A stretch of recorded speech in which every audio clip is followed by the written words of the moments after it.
Before we start, this episode of Gayish features frank discussion and even jokes about food and dieting. If that is something you'd prefer not to hear, or if there's any possibility that will be a trigger for you in any way, we suggest you please skip this week's show. If you or anyone you know is struggling with issues related to food or disordered eating, there are resources available listed on our website at gayishpodcast.com/help. And now, enjoy Gayish. When you know that you are queer, but your favorite drink is beer, that's gayish. You can bottom without stopping, but you can't stand going shopping, that's gayish. Oh, gayish, you're probably gayish. Well, life's just too short for narrow stereotypes, so it's gayish. We're also gayish. It's Gayish with Mike and Kyle. Hello, everyone in the podcast universe. This is Gayish. The podcast that's strategic about dick. Strategic? Strategic. Sure. I'm Mike Johnson. I'm Kyle Getz. We're here to bridge the gap between sexuality and actuality, and today we're going to talk about dieting. But first, hey Kyle. Hey Mike. You went on Sniffies, and you saw across the street from my house is a place where Sniffies go to sniff. Yeah, where Sniffies sniff out the fun. What is it? A good spot? Should I be concerned? Well, it's the afternoon. It's a Sunday afternoon, so it's not going to be like you got to wait till nightfall to hit up the parks. Even on the weekends? Yeah, you don't go hook up during when it's light out. Okay, I have so much to learn. You got to go when it's dark out, and that's when, or at least that's where the park near my place, that's what it is. It's like you wait to nightfall and then go drive up in the parking lot or walk around in the tree covered areas. Okay. Yeah. All right. Yeah. Are you going to check it out? Well, no, it's cold at night. I don't want to wear a jacket. Okay. Yeah. Thank you for doing my work for me. Sure. I could totally have accomplished this myself. Yeah, that's okay. I was curious about your cruising spots. I mean, I'm here enough that I should know. Maybe I want to swing by after I leave your place. Okay. It's fucking cold out, Kyle. Yeah. But, all right. Warm your mouth up on a dick. Ooh. I like that. Yeah. Okay. Sorry. We can do the actual podcast now. Okay. You just want to check in on this has been your cruising spot update with Kyle and Mike. Yeah. Yeah. Always on the lookout for new segments. Mm-hmm. Okay. Who are we? Why are we here? We're doing this. Yeah. Are we going to do the news? Oh. Because you have to say it. We're going to talk about dieting. We're going to talk about dieting. Yeah. Yes. We did cover that. Yeah. That's the worst. Dieting is the worst? Yeah. We'll get into it a little bit later. But first, we do have a correction. Oh, right. From multiple places. I saw this a lot of places. Everyone shut up. I chose one. Just know many were received. Yeah. Gentle correction, though I was yelling at my phone. This is from the books episode. I believe the generally accepted pronunciation of the book title and character is Morris. I kept saying Maurice because that's how it was fucking spelled. I believe the generally accepted pronunciation of the book title and character is Morris, and E.M. Forster was famously open about his homosexuality. I said I thought he was straight. I didn't say he was for sure straight. I said I thought maybe he was, and I was wrong. Anyway, I was wrong. Thanks, everybody, for being so gentle with me. Yeah. Tons of corrections. We got a lot of people writing in about this one. Yep. I still don't even know who that is, but that's fine. Well, I mean, he's dead. So I don't care. Don't need to care. Great.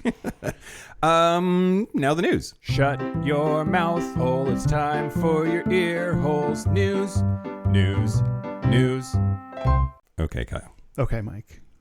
I'm going to brace myself as I will now for the next 4 years. Everything's bad and you should feel bad. Okay. Today. News the first. So, U.S. Secretary of State and dickbag fuckface asshole Marco Rubio has ordered the State Department to stop passport applications with X gender markers. Yeah. There's a lot of confusion about this right now because, what does the executive order mean? How do we interpret that? There are people that do have X on their passports, and how do you handle that? And Yep. The policy, which will affect current and future passport applications, follows Trump signing an anti-trans executive order that proclaims the U.S. recognizes only two sexes, male and female. He wrote another executive order that declared that the ocean is made out of soup and that the sky is green. So all of that's true, too. Sure. Now. And the Gulf of America. But yeah, What kind of soup? I think chicken noodle. Num.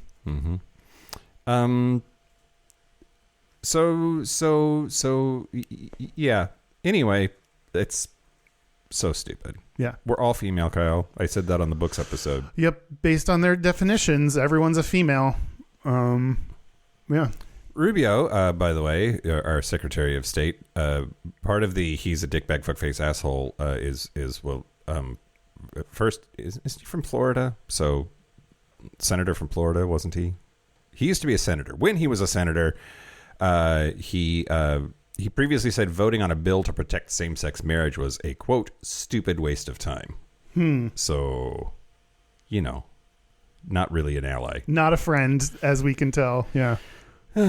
Jesus Christ. And his email sent out that is supposed to more or less immediately affect non-binary folks who want to have a non-binary passport says, quote, the policy of the United States is that an individual's sex is not changeable. Here's the thing. Your sex isn't changeable, but your gender is. Right. And they want so bad for them to be the same thing, and they're fucking not. Yeah. And your sex is not as easy as male or female. There's Right. more variations that exist out. Like, sex is also a spectrum, and you can't make it not be by an executive order. That's just the truth. Yep. So, Yep. An alert listener who I'm Facebook friends with posted on one of the discussion's a strong word, I was having with people online about this on Facebook, a link to an article, a medical journal that discovered a person with XY chromosomes gave birth. She was not only had XY chromosomes and therefore biologically male, but she had a perfectly working uterus and ovaries and got pregnant and gave birth. And like if that person can exist, and she does, shut up. yeah. I'm sure everyone that was debating on it read that article and completely changed their minds. Well, I give zero fucks these days about people who have made up their mind about something that is just fucking wrong. Yeah. Yeah. Fuck you. Yeah. Okay. Everything's bad and you should feel bad today, Kyle. News of the second. Yeah. So Colorado Representative Lauren Boebert. Oh, God. She just is a real winner. So Delaware Democrat Sarah McBride, who is the first openly trans member of Congress, has now been excluded from women's restrooms in the Capitol building because of the bad Mike Johnson and the rules that the Republicans have set as the majority party. And apparently Lauren Boebert just got her panties in a wad and returned from a bathroom break to the Capitol House floor, and she told everyone around her that McBride, who is trans, was in the women's bathroom, and she said there's a dude in the bathroom. And Lauren Boebert said to this person, you shouldn't be here. It wasn't McBride. It wasn't who she thought it was. It was a cis woman that was in the bathroom, and Lauren Boebert just decided to accost her. This is the thing. First of all, don't accost people in the bathroom at all, ever. Yeah. For any reason. Yeah. Mind your own business. It's presuming that they are minding theirs. Yeah. Yeah. Right. But also, you can't tell. You don't know who's trans and who's not. And there are a lot of cis women who might look trans to you, but that doesn't mean that you can make any assumptions or have any leg to stand on to go after them for anything. Yeah.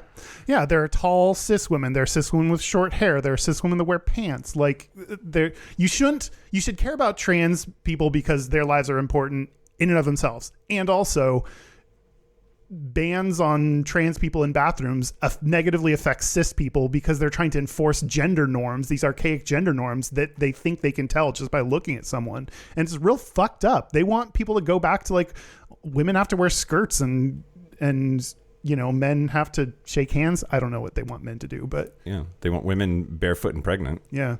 And to be subservient to men, because that's what God wants. Yeah. Because Jesus. Yeah. I'm so mad. Yeah.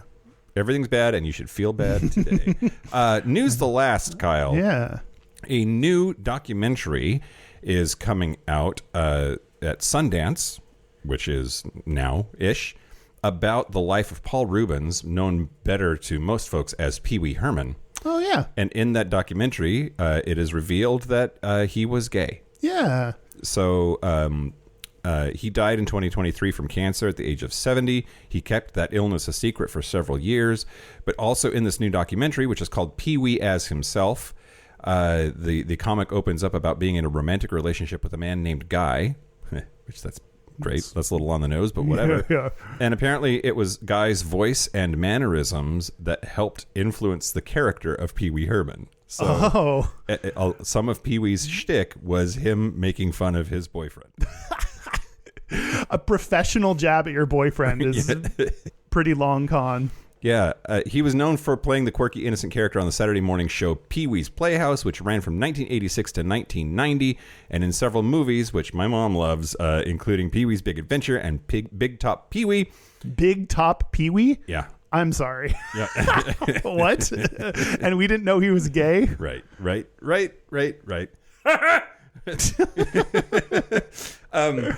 He also took the character to Broadway with the Pee Wee Herman Show, which ran between 2010 and 2011. He said, he's in the documentary, he says, quote, "I was out of the closet, then I went back in the closet. I wasn't pursuing the Paul Rubens career. I was pursuing the Pee Wee Herman career." He also had some legal troubles that really made it difficult for him to maintain his fame and stay in Hollywood. He was arrested on indecent exposure charges for masturbating in an adult theater in Florida in 1991. He entered a plea of I didn't no realize contest. it was an adult theater. Yeah. Oh, okay. What do you go to an adult theater to do? Okay, that everybody? changes. I thought it was in a theater, like a regular theater. Oh, okay. No. Jerk off in an adult theater all you want. That's why they're there. Yeah, which I don't know what kind of jerking off you have to do to get arrested for jerking off at a place that people jerk off. Yeah. Like, is he just maybe He's too flamboyant about it. Yeah. I don't know. Oh my God. Yeah. In 2001, he was arrested in Los Angeles on charges of possessing child pornography. Ew. He said, however, that the images in his collection were not of children, but of adults in physique poses, such as those used in mid-century magazines that were popular with gay men. He agreed to plead guilty to a misdemeanor obscenity charge and pay a $100 fine, register with the police for 3 years. But that's a lot of the content in the documentary is about that experience. Quote, "More than anything, the reason I wanted to make a documentary was for people to see who I really am and how painful and dreadful it was to be labeled something I wasn't. To be labeled a pariah, to have people be scared of you or untrusting." He said, "I was secretive about my sexuality, even to my friends, out of self-hatred or self-preservation. I was conflicted about sexuality, but fame was way more complicated." Anyway, I plan to see the documentary when I can. We were a Pee Wee household growing up, and it's just interesting. It's one of those things that, like, I think we all knew. We all kind of knew. Yeah. On some level, we knew, but just wasn't confirmed, and now it has been because of this documentary. It's a fish. Yeah. Nice. That's the news. That's the news. Speaking of, I don't know. People who haven't been caught At the adult theater? at the adult theater. Or speaking of people who are paying fines for their sex crimes Yeah. to us. Yeah. Pay us for your sex crimes. If you feel guilty about your sex crime, give us money. We'll take your money. Thank you to the following new Patreon members. Thank you to Arlen. Arlen Specter? I don't know who that is. He's a bad man. Oh, then no. No, that's Ronnie Spector. I'm thinking Ronnie Spector. I don't know who Arlen Spector is. Oh, okay. He was like a senator or something. I think he's dead. Oh, okay. Again, if you're dead, out of my mind. And thank you to Bearded Kissa. Okay. Thank you, Bearded Kissa, if you're nasty. If you want ad-free episodes a day early, if you want bonus episodes, this month's bonus episode is on cults. And Nailed it. Yeah. But we have over 60 bonus episodes. If you're all caught up on this show, then you can go hear more content there. Join us for our Patreon happy hour coming up soon on February 5th. Yeah. Anyone at any level gets to join the Patreon happy hour. Hey, listen to Kyle. Yeah. We haven't been teasing the Patreon happy hour as much as we usually do leading up to one, so we're a little worried that nobody's going to show up and that everyone hates us. So fucking come to it. It's Wednesday, February the 6th, 5th? I don't fucking know. I'll be there. 5th. The 5th. It's Wednesday, February the... Wait, no, I have the 6th written down. Oh, I have the 5th written down. Now I'm confusing myself. Kyle's right, everybody. Yeah. I wrote down the wrong number because I don't know how calendars work. Wednesday, February the 5th, 2025 at 6 p.m. Pacific time. The link to it will be a Zoom link that is in Patreon. So, and as Kyle said, at any level of support, you can give us $2 a month for 1 month and come to one and then cancel. We don't care. Peace out. Yep. So go to patreon.com/gayish podcast. Pants optional. Pants optional. Do you want to talk about dieting? Oh, God. Why are we doing this? Okay, Kyle. Well, Okay. first, Yeah. I'm on a diet, which we're going to talk about more later. New year, new me. Mm-hmm. And I think that this is the time of year that a lot of people are either newly starting one or they made a New Year's resolution and they're desperately clinging to it. Yeah. Maybe thinking about giving it up. But it's just it's the time of year to talk about this kind of thing, and here we are. And then that of course intersects with like gay men and how they feel about their bodies and how they're supposed to feel about their bodies and what they're supposed to look like and all of that not fun to talk about stuff. Yeah. Yeah. This is going to be a not fun episode. I mean, probably. It's going to be a heavy one, unlike those who diet. I love me a pun, Kyle. Yeah. So I think you're right that there's a lot of expectations when it comes to gay men and their bodies, and dieting is one way that they use to achieve the supposed body that you're supposed to have. And Yeah. for better or for worse, it's part of our gay culture. And I don't know that we talk about it enough. Yeah. And yeah, we'll both share our own experiences with dieting. I didn't realize, was yours tied to like a New Year's resolution? Not directly, no. Oh, okay. I don't really believe in New Year's resolutions. I think that they're like not really a formula for success. Mm-hmm. I think that people can make extreme demands of themselves because it's resolution time, and then that's sort of why they fail, because they're usually too hardcore. Mm-hmm. And so much like anxiety goes into, it's a new year, it's January, I got to get my shit together. Now, that being said, I definitely am impacted by it's a new year. New year, new me does feel like part of it. So I don't know. Yeah. I think New Year's resolutions can be prone to all or nothing thinking, where if you mess up one day, then you're like, well, this year's out Yep. and I fucked up, so I might as well not keep it going the rest of the year, which is not the right approach. For, you probably will fall off the horse with whatever resolution you make, and that's okay, and get back on as soon as you can and keep it going. Yep. Well, yeah. No, I'm going to talk about it now. Personal stuff. Sorry. Sure. Because usually we talk about personal stuff at the end of the show, but Yeah. like last segment or whatever, but we're kind of on it now. I'm trying to be incremental, Kyle. So I've gone week by week. So I gave myself the first 2 weeks of January to like just mellow out because the shit of life was full. Mm-hmm. Yeah, you had a full shitter. Yeah.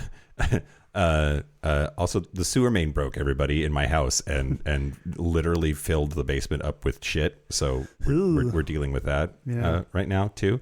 Anyway, but as far as this like diet stuff is concerned, diet and exercise are like, they go hand in hand, right? Like for a lot of people, but certainly for me, and just being healthier in general. So I took an incremental approach. 1 week, I was just adding one thing, and that one thing was to get back on keto. The next week, it was one thing, which was to only drink 2 nights a week. Not proud of it. Another thing that I think that we should talk about more and process more as a group. By that I mean gay men. I pretty much got fucking wasted every single day for December and like leading into January.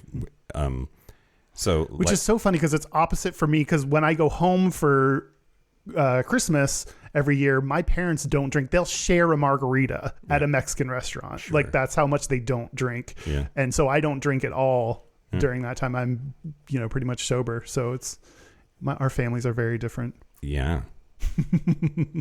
Yeah. Yeah. When Mom was here, we got shit-faced. It was great. Yeah. And then so successfully did that limited. So I'm on the 2 nights a week train right now.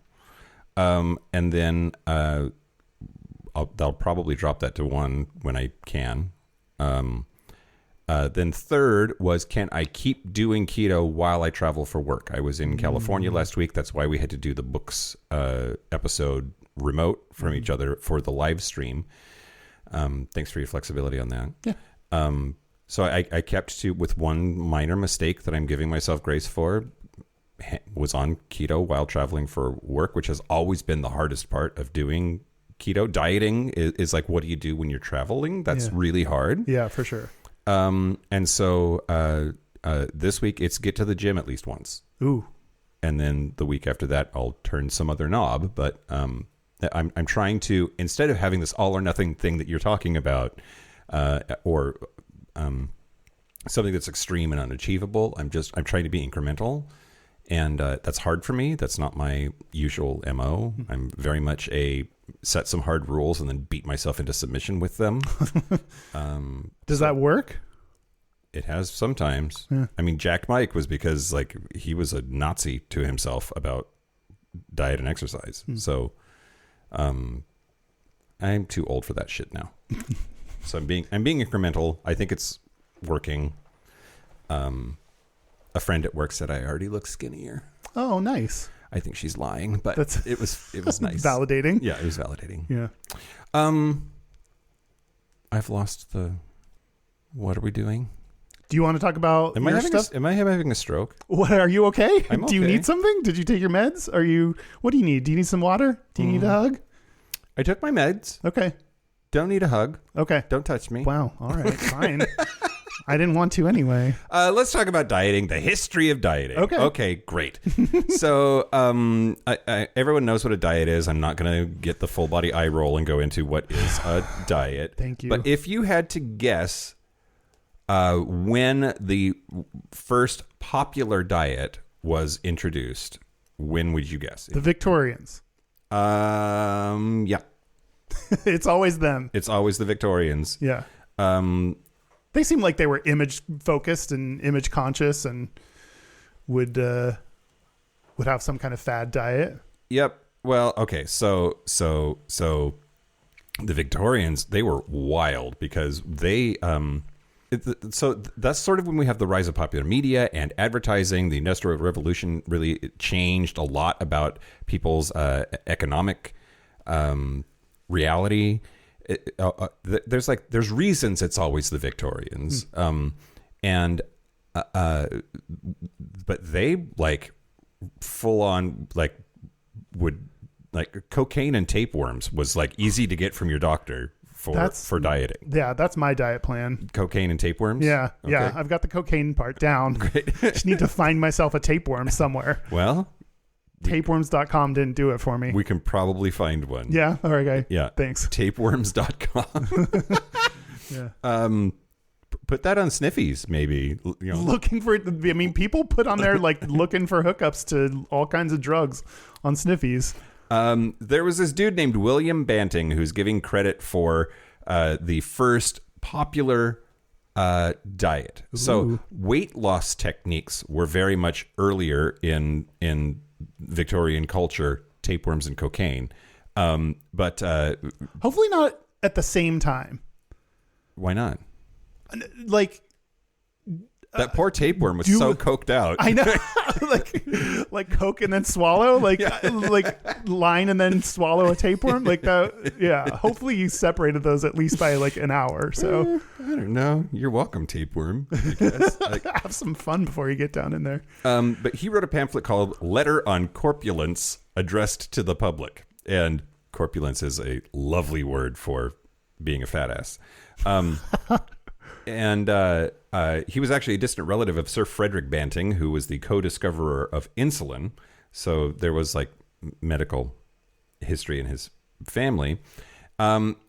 Anyway, so he is given credit for the first weight loss regime that was tied to nutrition that became popular and well known in society. So much so that the pamphlet was so popular that it became a verb. So his last name was Banting. So to bant was an early slang term for dieting. Like, wow. Do you bant? Are you banting? And apparently some people in some places still use that today. I think maybe in South Africa. If your last name was turned into a verb, what is so strongly associated with you that what would your verb mean? I think we all know what Johnsoning is, Kyle. We do? Yeah. You have to tell me. What? What is Johnsoning? I love getting Johnsoned. Don't you? Is that getting dick down? Yes. Oh, okay. Johnson it's penis. Oh yeah. But to Big Johnson. Yeah. So that's to dick or to get dicked, I think, is to Johnson. I love that. And how about gets? What do we think getsing is? I got gets. I got gets. I thought mine was going to be to get dick down, but gets it. We can both share this. We can have synonymous last names. Gets Johnson. Yeah, exactly. What did you do last night? I gets Johnson. Have I told you that when I ran for office, it was 2000, I ran for state legislature as my thesis as a political science student at Eastern Washington University. My opponent's name was Cox. So it was Johnson versus Cox. Yeah. My fraternity brothers thought that was hilarious. I still have a t-shirt that they made me that's Johnson versus Cox on the front. And on the back it says, somebody's going down.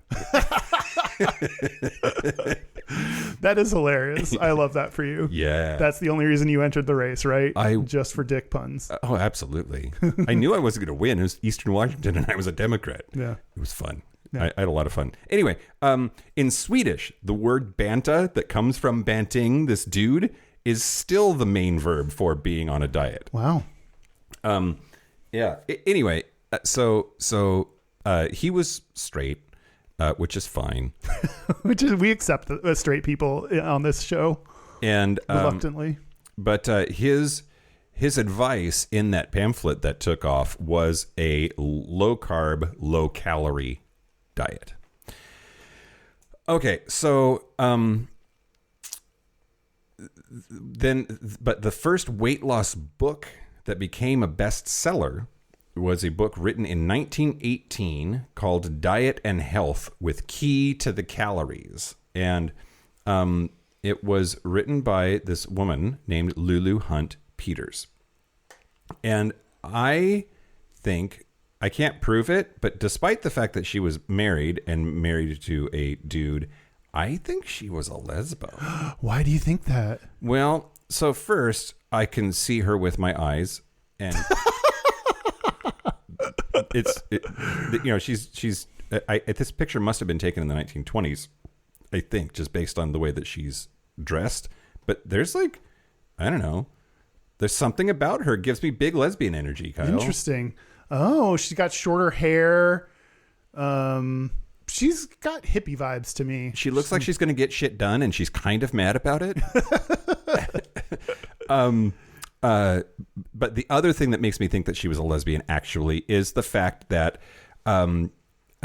she went to the Maine State Normal School in Castine and then moved to California. And in 1909, she graduated as a medical doctor from the University of California. And at that time, less than 5% of medical students in the U.S. were women. So she's like the only chick at the sausage fest that was being a doctor at the turn of the century, the turn of the last century, the 19th century to the 20th century, 19th to 20th century.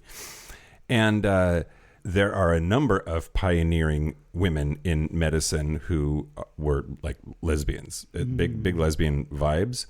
But also she did a lot of work with soldiers. She traveled to Bosnia. She served with the Red Cross. She didn't have any kids. She was with her husband for a long time, but as near as I can tell, they spent a lot of time apart. She certainly, anyway. it's tenuous at best, but I kind of think that I just feel it in my bones that she was a lesbian, but she was married to a dude, but you know, whatever. We can go ahead and say it. She's fucking dead. She doesn't care. Yep. But yeah, she was the first book that was a diet that was a bestseller, and that's. I think I'm done. I did want to say though that diets usually fall into a few different categories historically, and it's still like there's only so many ways that you can change the way that you eat, right? But the categories are really, it's low calorie, so just count your calories and keep the number of calories that you eat under whatever the number of calories is that you burn. Right. Low carb diets and low fat diets. There's also some, what's the word, pseudoscientific diets that also should be talked about. Like there are crash diets, and there's a bunch of like detox diets and fad diets throughout the years, a lot of which you've heard of before, I'm sure. There are diets that are followed for medical reasons. Like you can be put on a diet for diabetics. You can be put on a diet for allergies that cause you autoimmune responses of some kind. Like celiac folks have to be put on a gluten-free diet. And then there's also religious diets, right? Like there's the kosher diet of observant Jews. There's a halal diet for Islamic folks. Muslim folks, I mean. So anyway, there's a lot. It's really complicated. Yeah. Well, let's talk more specifically about gay men and dieting. Fuck yeah. And body image kind of things, since those go hand in hand. I'm going to tell you some data. Okay. And this is, I just have E.M. Forrester gay written up here on my paper. You covered that. Okay. Thanks, everybody. Check. Hold on. I just need to check that off so I can move on. Okay. This is a study called Body Image, Eating Behaviors, and Attitudes Towards Exercise Among Gay and Straight Men by Patricia L. Kaminskia, Benjamin P. Chapman, Sandra D. Haynes, Lawrence Owen. In 2005, I'm betting it's bad. Oh, well, we feel bad and we do bad things to combat that badness. That's definitely the stereotype, right? Yeah. Is that we feel bad about our bodies, that there's an idea that we are hotter than straight men. And I think part of that is because we're expected to work out more. I think that's tied to the idea that we don't have kids, or tradition, like less likely to have kids, and have more time and income to work on ourselves. And those are two things that are required to stay in the gym and, AKA gay church. Gay church. Yep. And so I think there are a lot of expectations around gay men and their bodies. I mean, maybe the fact that, like, Lord knows I have expectations of them. Yeah. Mine is more around what you do with your body. Yeah. Top of me is where I want it. The study came. Yeah. But yes, those are all the stereotypes I think that are associated with gay men. And why, don't exactly know why, but could be because of what I mentioned, not having kids and having more money and stuff. Could be because of AIDS, that placed a lot of value on what your body looked like. Yep. Could be, I had one more in mind. Oh, because we hook up with people of the same gender, so it's easier to compare what, things like what your body looks like and who's more fit. Like those are more directly comparable than when it's opposite gender. Yep, for sure. Yep. But this came out in 2005. It appeared in the international peer-reviewed scientific journal called Eating Behaviors. So they did a study on gay and straight men to compare the differences in their views and behaviors. Here are the results. Gay men are more likely than straight men to experience poor body image and related eating disorder symptomatology. Great. So that checks out. That one's correct. Correct. I accept your findings. Because some stereotypes are true. Some are true. Yeah. Hey, read our book, everybody. We talk about stereotypes. We do. Gayishpodcast.com/book. I talk about this. You're probably Hot and jacked is one of the stereotypes. It's one of the chapters.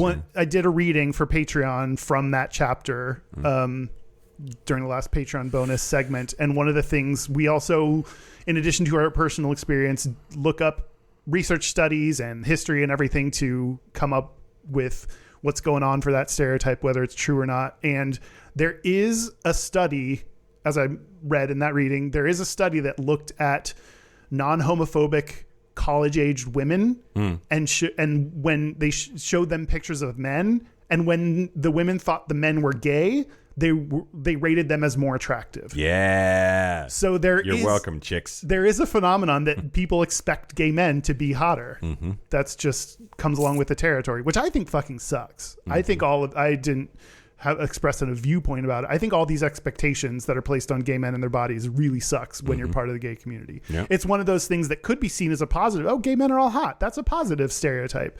But then then it makes the expectations you have of yourself even harder to attain. Positive stereotypes are like, it's not that positive when you start pulling it away. Like, Asians are good at math and black guys have giant dicks, and like, well, what if you don't? Yeah. Like, what if you're not good at math? What if you are average? Like, they're not great. Yeah. Yep. The next one, gay men were more preoccupied with worries about becoming fat. They were less content with their physique in general and more concerned with muscular development. Yes. Check, and check. Checkity, check. Gay men were no more likely to engage in compulsive exercise, which that's interesting. Yeah, it doesn't seem right. I mean, it's true. The scientific study found it, which I would think. So the way we deal with things is not through the way we deal with these body image issues is not through compulsive exercise. So that's a good thing. But they were prone to hold distorted cognitions of the importance of good physique, which that checks out, and were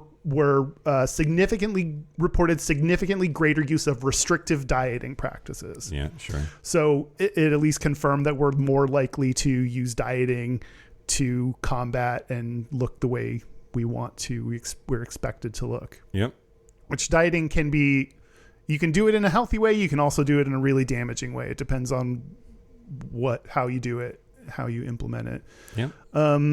Let's see. A probable contributor to body dissatisfaction for gay men is the fact that they engage in more social comparison than heterosexual men. Sure. So I think we compare ourselves to both the people we hook up with and people that we want to hook up with, and like porn stars and everything. I think there are a lot of different ways that gay people in the media, like I think there are a lot of different ways that we compare ourselves to other people. Yep, absolutely. And the greater incidence of restrictive dieting practices in this sample of gay men is likely linked to their concerns about accumulating body fat. Gay men may be more likely to overestimate the impact of small amounts of food on their body composition. Yeah, What? It's such a trope, and it's always the gay guy actually who, like, I had a sandwich, I'm so fat. Like, yeah. Well, it doesn't happen that fast. Lunch was a couple of hours ago. Like, that's not how metabolism works. Yeah. But like, there's like, oh, I'm so pudgy because I had a bad weekend. That's not how it works. Yeah. They may be more preoccupied with minor fluctuations in their body weight. Yeah. And they may be more likely to catastrophize the impact of weight gain. Yep.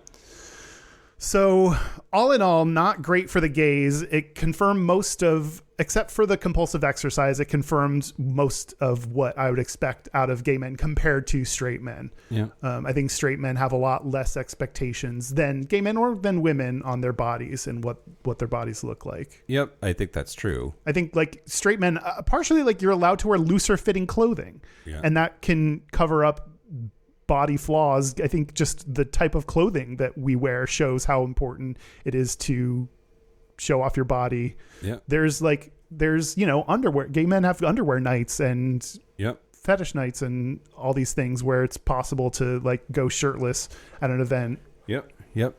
So there are a lot of opportunities, I think more opportunities than straight men have to compare themselves to other people. Yeah, that's true. Except for like maybe the locker room at the gym. Like straight guys don't get like undressed in front of each other for any like length of time. Yeah. And my understanding, at least what I did when I was in the locker room, it was like eyes down, like eyes on yourself. You don't look around. Otherwise I didn't want to be found out for being gay by looking around. Yeah.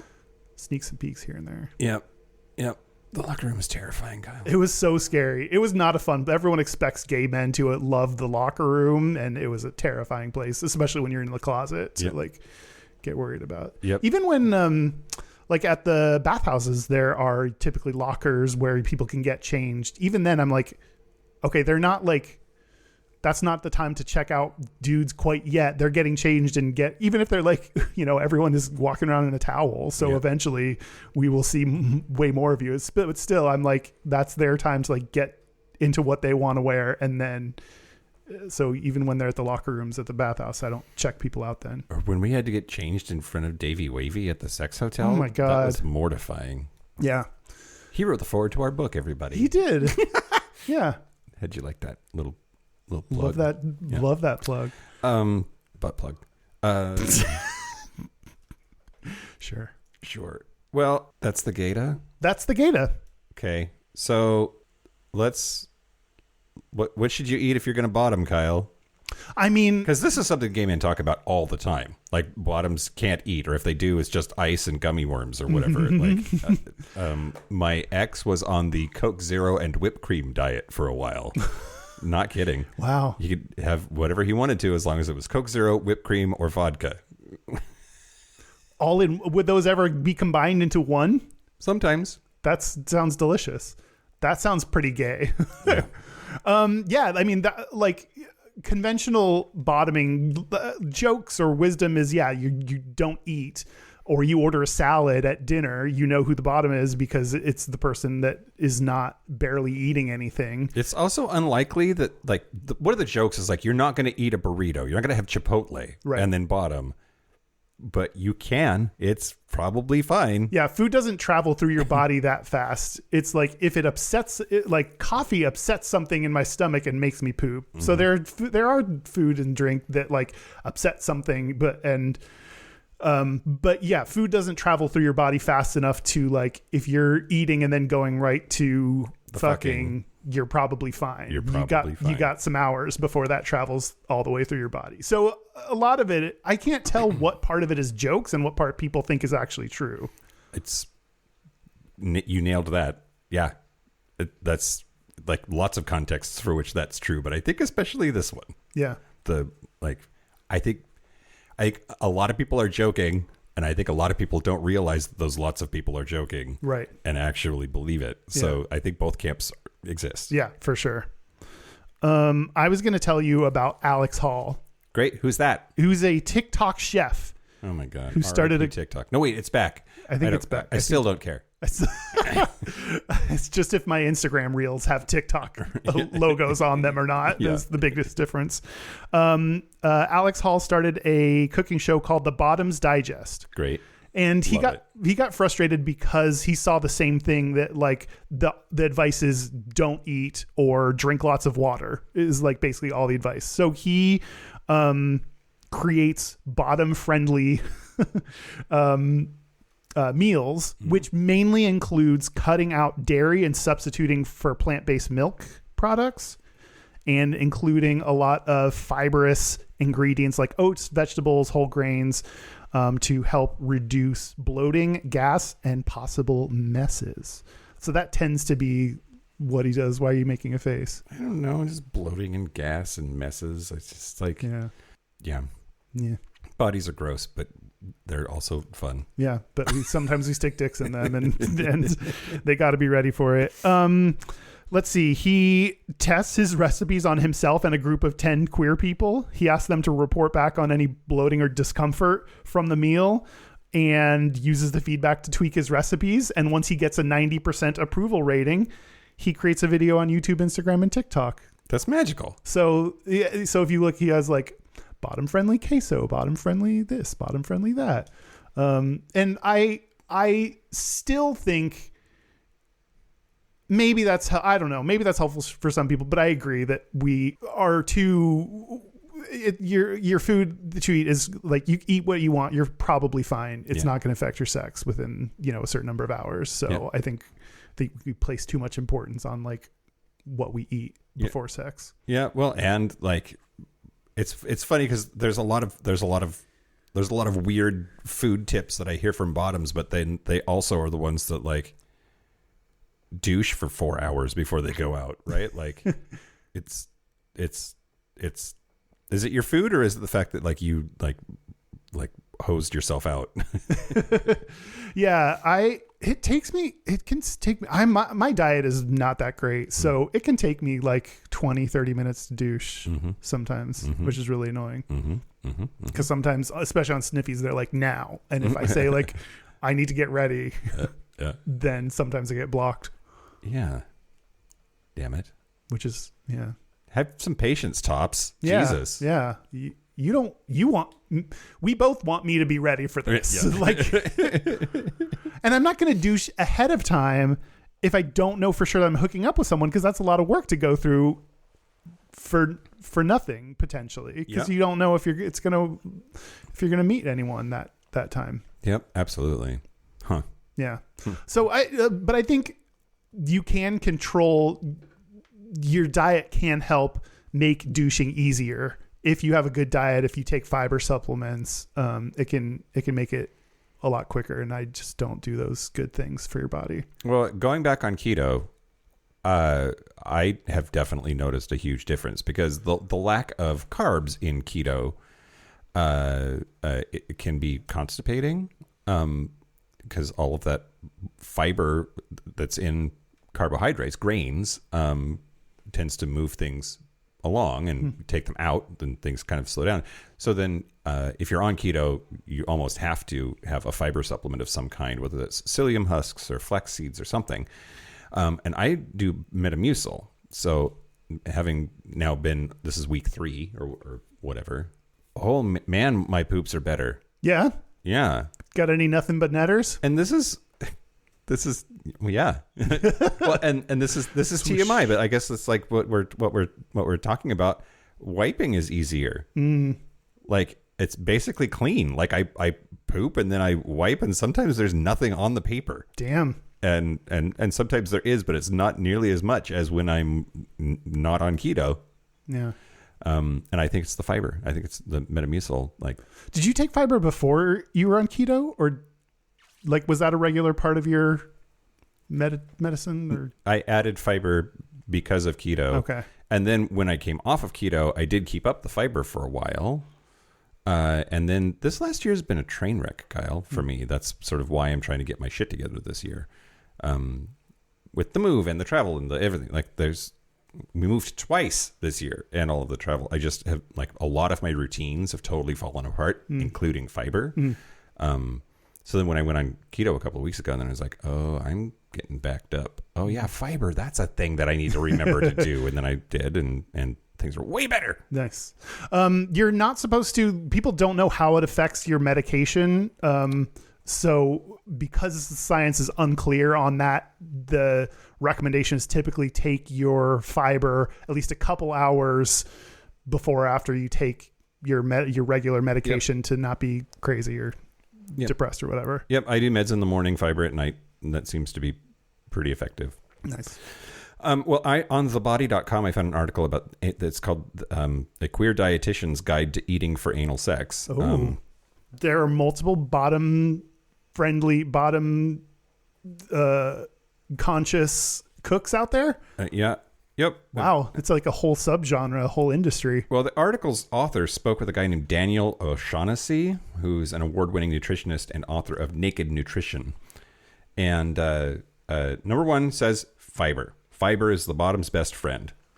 Metamucil into a glass of water is a good start, but that it's more complicated than that. There's soluble fiber, there's insoluble fiber, and you need both. And he says that you want to limit insoluble fiber 24 hours before you have sex. So go easy on whole grains, switch to white rice instead of brown, peel your vegetables.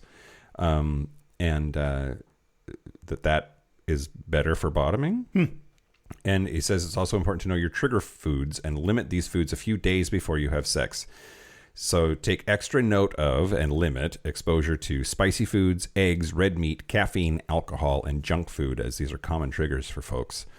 And he also says don't just like pound a bunch of fiber. If you're not a regular fiber user, that can make you gassy. So you want to increase your fiber intake slowly. In general, says steer clear of dairy, red meats, and junk food, which is kind of just good advice already anyway, right? No. But, yeah. Eat dairy and junk food all you want. Well, yeah. Yeah. So, and then also a probiotic. He recommends a multi-strain probiotic to improve the quality of your stool and digestive health, as well as quality magnesium, as it helps draw water into the bowel to encourage regularity. If any of that it doesn't work with your meds, because this is important, if you're on any kind of medication, you should talk to your doctor and research and make sure that these dietary changes are going to be okay with your med situation. But probiotic foods like yogurt or fermented dishes like kimchi are good for gut and digestive health. And just know your body, listen to your body. That's also really good advice in general anyway. But, yeah, for sure. Yeah, and then he reiterates what we just said. Quote, if all of these steps are followed, then eating a few hours before should be okay. So don't fall into like common bottom wisdom that you shouldn't eat right before sex, because it's just not how it works. Yeah. I in spite of all of this and saying all of that, there are sometimes if I know I'm going to bottom that I don't eat much that day. And I make sure I drink coffee, like stop drinking coffee a certain amount of time ahead of time so I can get all the poops out. Great. So I don't always follow my own logic of it doesn't actually matter. And hey, the thing is, you do have to eat at some point, Twinks. Like, speaking of which, I'm going to talk about the Twinkie diet in the Patreon segment. Ooh. So get ready for that. Yeah. Yeah. I wanted to talk to you about Richard Simmons. Okay. Yes, please. Do you remember Deal-A-Meal? No. I remember Deal-A-Meal. So what's wild is, so Deal-A-Meal was just a diet plan, and it had a couple of decks of cards with food, like recipes on them, that you would either put together intentionally or shuffle, who knows, and you would deal out what was going to be in the meal that you were preparing. And it was designed to have portion sizes included and just hit macros that were going to help you to lose weight, because it's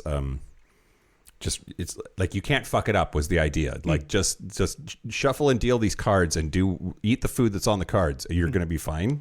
And this was created by Richard Simmons? Well, so this is the thing. So Richard Simmons was schlepping Deal-A-Meal on TV. There was a whole infomercial that he did in 1987 that I remember watching. I remember hearing about. And what's wild about that whole thing is that he didn't develop Deal-A-Meal. A dietitian did, and she actually sued him over it. Oh. So the reason that Deal-A-Meal like kind of crashed and burned is in part because people started associating Richard Simmons with Deal-A-Meal, and he a little bit kind of claimed responsibility for Deal-A-Meal, and it definitely wasn't his. And so I haven't been able to find a lot of information about that suit, but at least a couple of people online indicated that she was awarded damages.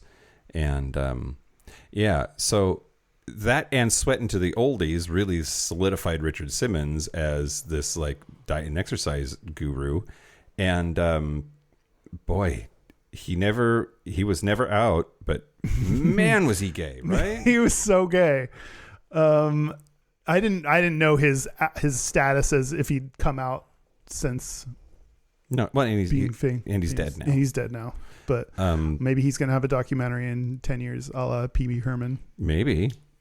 He also like famously sort of disappeared, right? Like he a bunch of folks online started the rumor that he was being held captive by his housekeeper.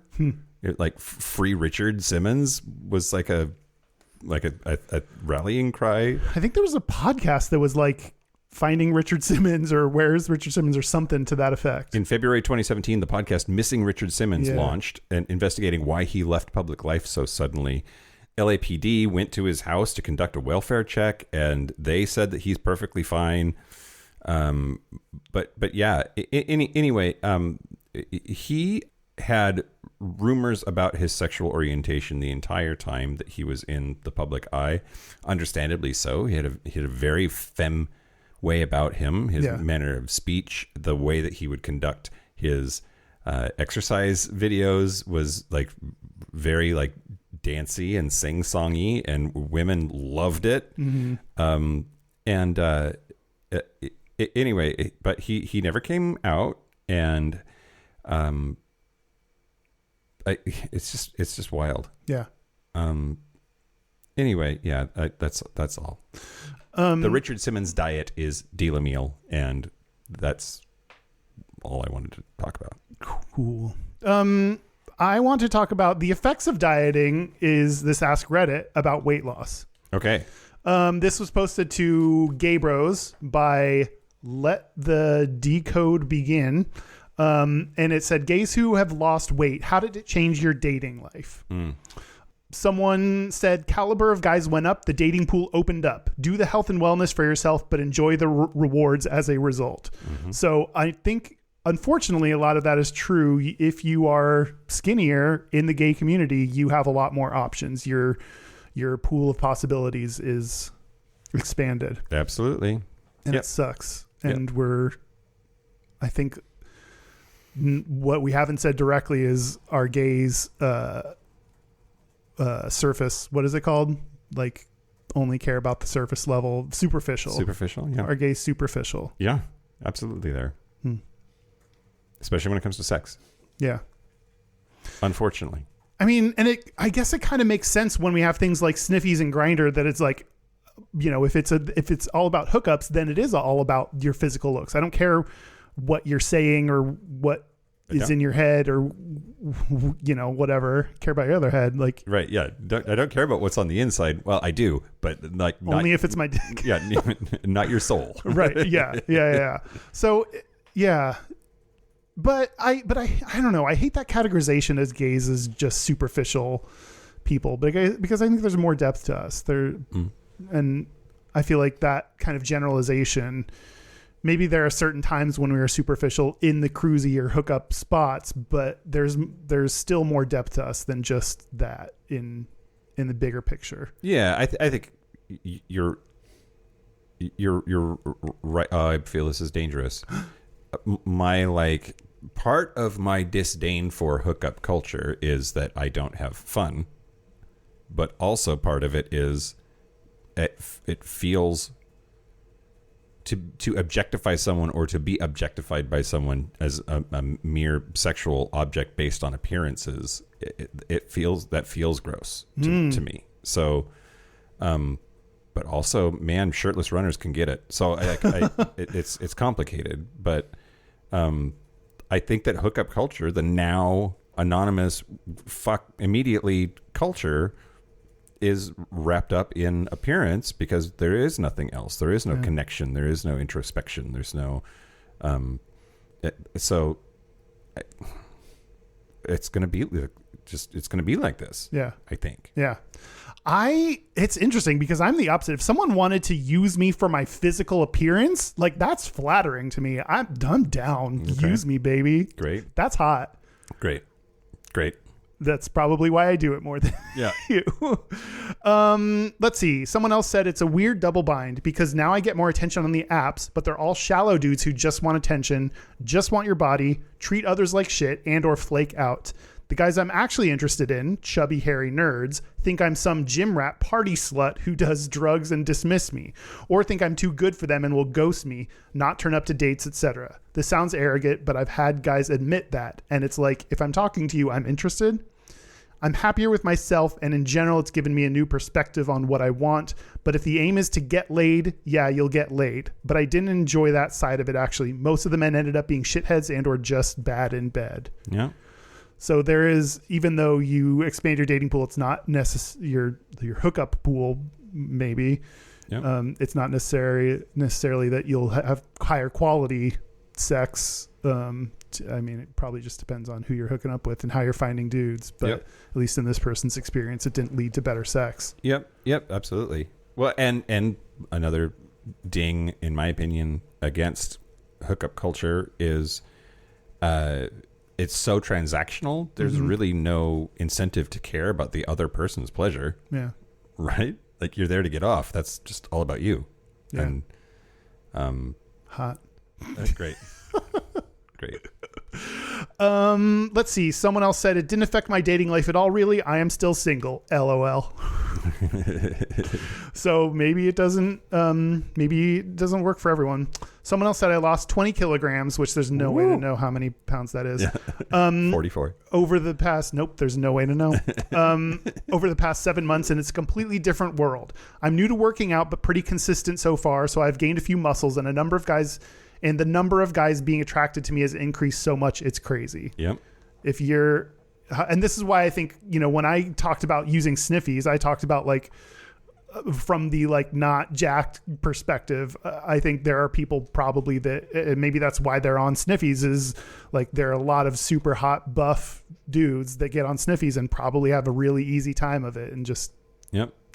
can take their pick. Maybe that's why they have their list of don'ts, no this, no that, no the other, because they get so many messages that they do need to start to control who sends them a message. No. Mm-mm. I think there's some hot people that are hot enough that they have to do that. I reject that. Why? It's just, I don't know. It's just such a dick move. Yeah. Like the people who are on Scruff or Grinder who are like no woofs, no taps. Oh yeah. Like, shut the fuck up. Yeah, I am too. The app does this, and there's no way that you're just so inundated with taps that like it like ruins your day. Fuck off. I don't understand the people that are like can't get taps or something like that. It's like, yes, you can. Yeah. Like do you not know how to use this app, or like are you lying so that I don't know. It like can't see taps. Like, yes, you can. Yeah. Yes, you can. I promise you can. Yeah. I don't know. Someone else said you'll get more hookups, but not necessarily better dates or relationships. I lost weight and got very slim and fit and failed in getting a boyfriend. Now I'm fat again and got one without trying. Laughing face emoji. So it depends. More sex, probably. More quality men, I would not count on it. Yep. Yeah, So- I agree with all that. Yeah. So it's interesting. We're talking about expanding your pool of hookup options, but maybe not necessarily talking about relationships or better sex overall, which is not, I think that's contrary to popular opinion of what it would be if you lost weight. Someone else said, I think it's more a self-confidence thing. Maybe something changes from outside world too, but it does more to you from inside. You feel more confident and approach someone and let yourself be open to be approached, I guess. One thing for sure I can tell you is it makes you humble. If you have been on the other end and now scaling down to the other end, you feel humbled and understanding towards others' struggles with it, which I think that's a very positive. I hope more people have that kind of take of maybe it'll help expand your dating pool or your hookup pool if you've been at many different weights, because you know how it feels being at that weight. And you can, I think for me, I've been at heavier weights, and that has made me more likely to hook up with people that are also at heavier weights. Yep. Because I care about that's not the only indicator of whether a hookup's going to go well or not. Yep. It's What? Yes. I was just thinking, like, I'm going to make it about me, Kyle. Do it. We met 16 years ago. Wow. And I was jacked Mike then. And so in the time that we have known each other, my weight has been somewhere between 180, which was Jack Mike territory, and the heaviest you've ever seen me was 260. So there's an 80-pound range of weights that you have seen me at. And it's not just been up. It's been up and down and up and down and up and down many times over the 16 years. You've seen lots of physical versions of me. And I feel exactly like that, what you were just saying. Like, I know what it's like to be fat. I know what it's like to be a little extra, dad bod. I know what it's like to be jacked. And I do think that gives me some like empathy for what's happening. I think it also makes it more frustrating when people are shitty about it online. Yeah. I don't know, because it's very much like I was the same person at all of those weights, and had the same friendships, and like it didn't change anything about any of that. And it didn't feel like I got more at the times that I have been more fit. I have gotten more attention, and it's hard to know if that's because my confidence level was higher, because I do think that there's something to that. Just like looking better makes you feel better, makes you attract people more. But you do sort of feel invisible. Like at the times that I have been heavier, you do sort of feel invisible in a gay space. Yeah. So I don't know, I'm just rambling now. Yeah. No, I talked about it on the reading that I did on the last Patreon is weight stuff. And I have been at a range of probably 210 to 270 throughout the course of our friendship, and definitely felt like I was less likely to hook up when I was at my heaviest. And I dieted, basically did heavy, probably not healthy calorie restriction to lose weight. And that's part of like the yo-yo of my body that I've experienced, is when I get on my like I need to lose weight, then I just basically cut out calories like to the extreme that it's probably not healthy for me. Yeah. So I've experienced some of the unhealthy dieting that, because I'm not good at exercising. I'm not regular about it. And like most of the time losing weight is not based on exercise. Like that alone isn't going to get you to your weight loss goals. It's what you eat. Yeah. So abs are made in the kitchen, they say. Yeah.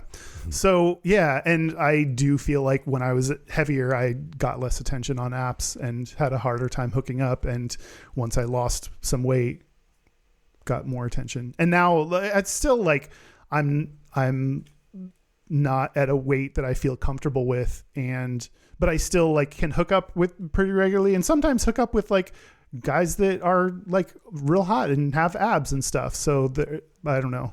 There are at least people out there that are willing to hook up with me that are fit. And I'm always like amazed when someone does hook up with me that's like buff and has abs and stuff. And I'm like, why are you doing this? Right. Like there's a self-defeating part of me that doesn't understand why they would possibly want to hook up with me. It is very difficult when you don't feel good about your own body to accept that somebody else might be into that. Yeah. Right? Yeah. Like you might be exactly what that person is into. Whatever the perfect, hottest to you fantasy is, there might be a person out there who is that person who is also simultaneously super into you. Yeah. And that's so hard. Yeah. It's so hard, because you're not giving yourself the grace of letting that be a possibility. Yeah. And you're just down on yourself instead of letting it in, right? Yeah. that somebody could be into that. Oh yeah. Let it in. Okay, for sure. Yeah. I think my therapist would probably call that checking the facts. Like they kept talking to you, they came over, they hooked up with you, like all the things said that they were into you and wanted to hook up with you. So like, where is the idea that I don't know what the excuse is that you can make in your head. They were just doing it out of pity. They didn't realize you actually looked like that and just did it out of guilt. There's like lots of things that don't have any merit when you look at the actual evidence. So evidence says that even some like super fit hot guys do want to hook up with me. Yep. They sure do. Okay, so did we do it? Is that I don't know. Dieting is, I think, I feel like we talk about body image issues in the gay community, but we don't necessarily talk about the dieting. We talk about exercise and gym. I don't feel like we talk too much about the dieting part. Yeah. I agree. I agree that we don't. And so I think that's like kind of a hidden part of our experience that we don't talk about as much, because you're supposed to be muscly. So you're supposed to talk about the gym and go to the gym and be a gym person. But like the calorie intake, monitoring, reduction, unhealthy things, the things that this study said you're more likely to do greater use of restrictive dieting practices like than straight people. I don't think feel like we talk about that. So I'm glad we talked about it and some of the challenges of dieting and weight loss. There's also part of gay culture that says that gays aren't supposed to eat at all. So if you're not supposed to eat at all, why would you talk about what you're eating? Right? Yeah. Like, to talk about your diet, you have to sort of admit that food goes in your hole. Yeah. Well, when I'm on diets, I'm embarrassed by it. Yeah. I don't tell people that I'm on them because I know I'm not doing it in a healthy way. So I don't, that's part of why I don't talk about it with people. Yeah. Okay. Maybe do it the healthy way. Maybe. Yeah. Oh yeah, for sure. That should definitely do that. Because like, hopefully seeing our friend group is very good at being mindful and respectful of our stated dietary restrictions, or if we're on a diet, like when we host each other at each other's houses, we like try to make sure that there's options for whoever has something going on. Yeah. So like we would support you in that. Yeah. Right? Yeah. No. Yeah. All of this is stuff I should do, and I'm not going to. Great. You know, it's like when I'm sitting in therapy and my therapist is like walking me through some options, or like what, you know, based on our conversations, what next steps should happen. And I'm like, yup. Mm-hmm. In my head, like, no way that's going to happen. Yeah, I just know myself, and I know I'm not going to do that. But you're right, and I appreciate that our friend group is accommodating like that. Yeah. All right. Well. Dieting is gay, right? Dieting, but maybe not as gay as I thought it was going to be. Yeah. I don't know. Yeah. You thought it was going to be gayer? I thought it was going to be gayer. I associate dieting with like women. Right. Women are always dieting. Right. Which is why I think anything that's associated with women then gets associated with gay men. I think we have that to thank for it being gay. But not nearly as... Like, I would expect there to be a, like, diet for bottoms and not have that be, like, newsworthy, you know, or whatever. I don't know. Yes, it's gay. Not as gay as I thought. Interesting. You? I think it's gayer, just as gay. Maybe gayer than I thought. Great. But something we don't talk about as much. Yeah. Okay. Yeah. Is there more? No. That's all I got. Great. Should we take a break? Yeah, let's take a break. Let's take a break. Break. But not eat anything. Fasting break. This is the part where Mike and Kyle take a break. Are we back? We're back. We're back. We're going to do our gayest and straightest. We're going to do our gayest and straightest, but first, hey. We wrote a book. We wrote a book. Please buy it. Yeah. And leave us a review. Yeah. Go to gayishpodcast.com/book you can see the cover art, see some reviews, find out where you can buy it. You can buy it on Amazon or some other shops if you are avoiding Amazon. And people have it in their hands now. People have read it. People have said nice things about it. So we appreciate that. So buy the book. And if you liked it, leave us a review. You can leave it on Goodreads or Amazon. Both of those help us and help our ranking in their algorithms. Yep. And you're going to have to hear about this every episode. Sorry, that's just how life is. And I'm not that sorry. Looking at our calendars. So, first of all, coming up just next week. Hey, listen up. Yeah, listen. Shut up. Wednesday, February the 5th at 6 p.m. Pacific is our quarterly Patreon Zoom happy hour. Anybody at any level of support on Patreon is welcome to come. We hang out. We have a cocktail. We shoot the breeze. We get to know each other. It's a lot of fun. Please come to that. Yeah. And then starts our book tour. Yeah. So on Saturday, February the 8th at 6 p.m. in Seattle, Washington, we're going to be at Astor, which is in the It used to be called Capital Cider, if you're familiar with that building at all. But we're not going to do a live show for that. We're just going to do a book reading, and then we'll have a few to sell, and we'll be signing copies if you want to bring yours. But yeah, that's Saturday, February the 8th at 6 p.m. Again at Astir, A/STIR. And then the rest of the tour, we will be doing live shows. So Saturday, February the 22nd in Atlanta, Georgia, we will be at Round Trip Brewing. Saturday, March the 8th in Chicago, Illinois, we're coming back to Sidetrack, which was a lot of fun last time. Saturday, March 22nd, we will be in Washington, D.C. at Pitchers in Adams Morgan. And then on Sunday, April the 6th, we will be at the Oasis in San Francisco, California. We also will be going to Dallas, Texas, the weekend of April 19th. I still don't have a venue. I'll let you know as soon as I do. Tickets are on sale for all of those stops. You can find the links from the website, gayishpodcast.com/book, which includes all of the stuff about the book, but also all of the stuff about the book tour. Yeah. And we love doing live shows. It's a lot of fun meeting you all, having conversations in front of you all to see what you like and don't like and react to, and then get to come up and chat with us about it. We already have our episode topics picked out, and they're a wild bunch of topics that we're going to be doing. Shh. They're secret, though. They're secret. We won't tell you until we announce it. We won't tell you until we tell you. But it's a lot of fun. Come out to the tour, please. Yeah, come on out. It'll be fun. Gayest and Straightest? Let's do our Gayest and Straightest. Oh, no, but first, our website is gayishpodcast.com. We're on social media at Gayish Podcast. Our hotline, you can send us text messages or leave us voicemails, especially if it's your Gayest and Straightest, because we love them. It's 5855-GAYISH. That's 585-542-9474. Standard rate supply. Our email is gayishpodcast@gmail.com. And our physical mailing address is Post Office Box 19882, Seattle, Washington, 98109. Okay. Gayest and Straightest? Let's do our Gayest and Straightest. Okay. Get out of here. I'll go.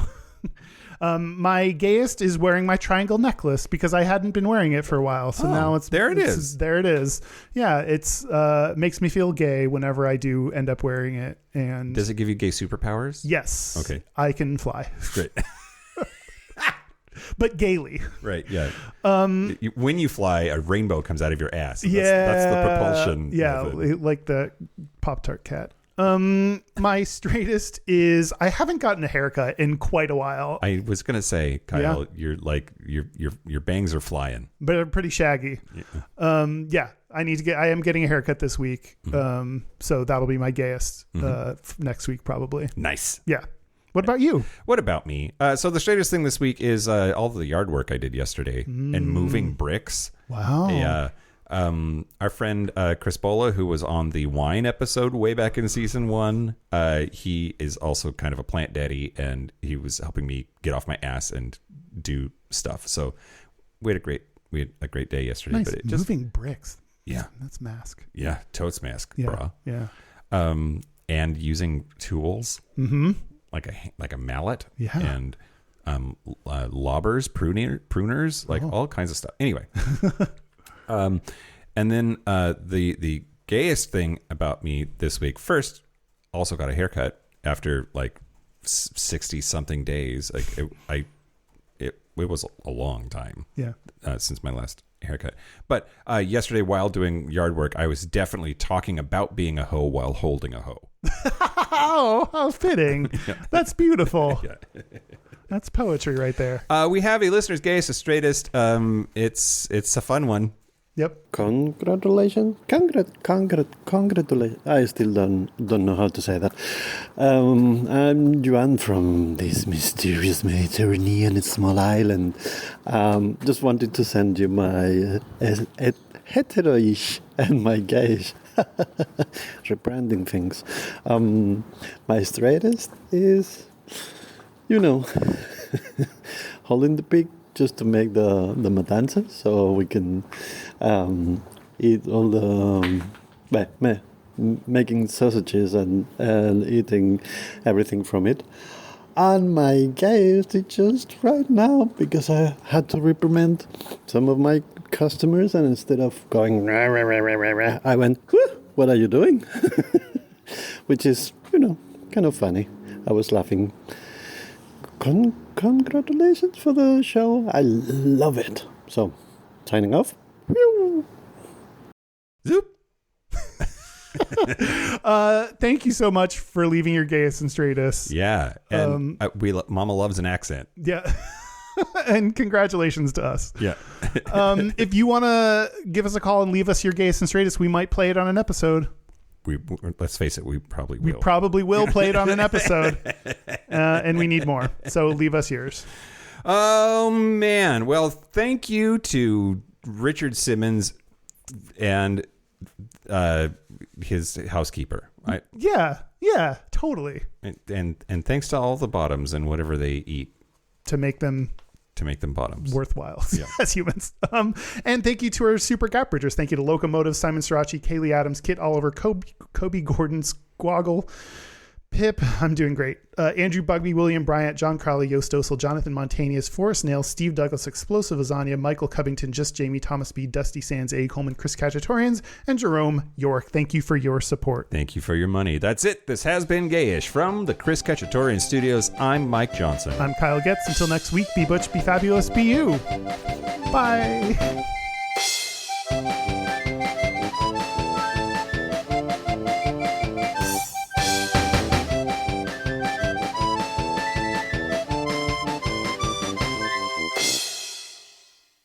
What, you haven't asked Reddit, you said?